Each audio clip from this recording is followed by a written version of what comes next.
welcome. You've found a quiet place for the night, a small vintage camper parked beneath a sky full of rain. There's nothing you need to finish, nothing you need to think about anymore. Leave the world outside the windows, where the darkness and the weather can take care of everything else. In here, it's warm, the light is soft. You can finally slow down.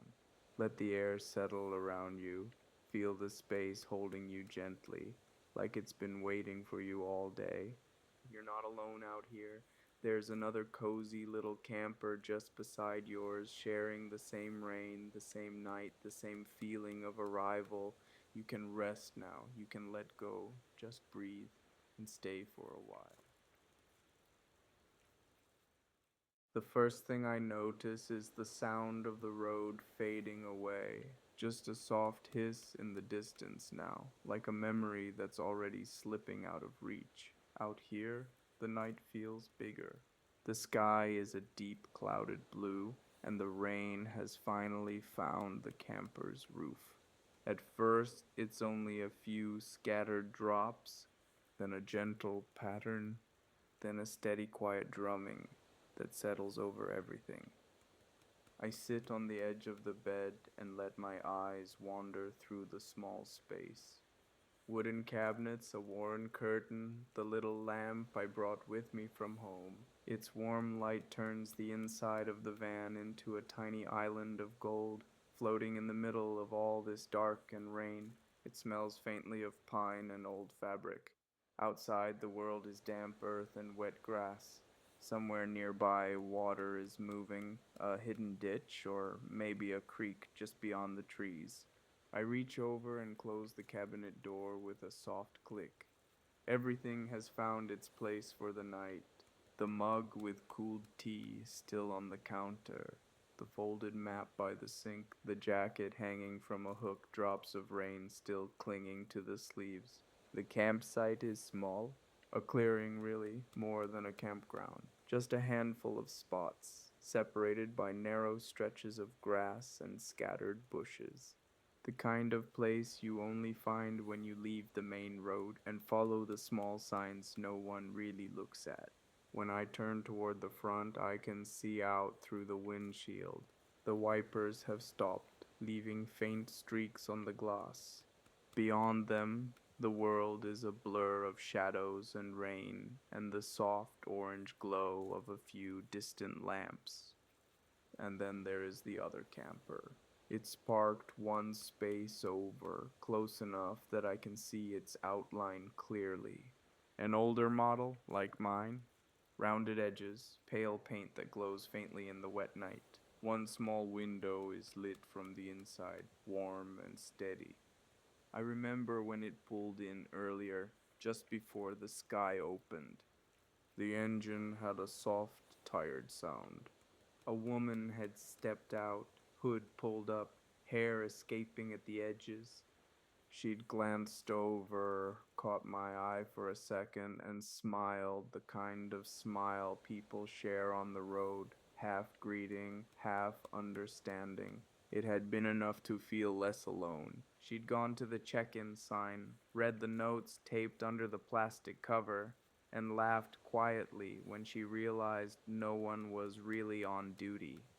Then she'd shrugged, waved a little in my direction as if to say, "I guess we live here tonight," and disappeared back into her camper. Now, hours later, her light is the only one still on. I shift onto the bed and lean against the wall, feeling the gentle vibration of the rain through the thin metal skin of the van. The blanket is soft and slightly cool at first, but it warms quickly against my legs. The lamp on the bedside shelf hums softly, a barely audible thread of sound under the rain. Through my side window, I can see a slice of her camper. The glow from her window spills onto the wet ground, turning raindrops into tiny sparks as they fall. Every now and then, a shadow moves across the curtain, slow, unhurried. Maybe she's turning a page. Maybe she's making tea. Maybe she's just pacing the small space, the way people do when they're not ready to lie down yet. I imagine her inside, bare feet on the floor, a sweater pulled around her shoulders, a book in her hands, half read, half forgotten, as she listens to the same rain I'm listening to now. The thought is strangely comforting.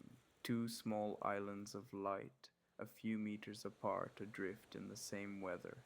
I let my head rest against the wooden panel and close my eyes for a moment, just to listen. The rain on the roof is steady now, the drops close together, like fingers gently drumming on a table. Every surface of the camper has its own tone, a higher note on the metal roof, a softer murmur on the side panels, a faint tapping on the glass of the small window above the sink. Inside, everything answers with quiet creaks and sighs as the van settles into the night.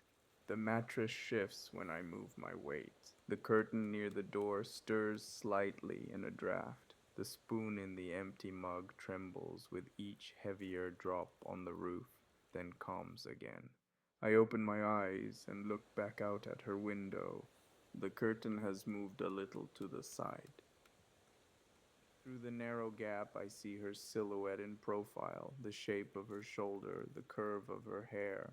She's sitting close to the glass, knees up, a blanket wrapped around her legs. She doesn't see me watching, and I don't stare for long. Just enough to feel that quiet, unexpected connection again. Two separate stories paused in the same chapter. I think back to the brief moment when we spoke, standing between our vans while the sky was just beginning to darken. She'd commented on the smell of the air. "You can always tell when real rain is coming," she'd said. I'd agreed, and for a minute we'd just stood there looking up, saying nothing. She told me she'd been driving all day with no real plan. "Just following the road," she'd said with a short laugh. I thought I'd stop when it felt right. I'd nodded, pretending it was coincidence that I felt the same way, that I'd turned off the main road for no other reason than the way the trees leaned together over the smaller one. Sometimes it feels like the road chooses for you. Now, in the quiet of the night, those few sentences feel like more than they were.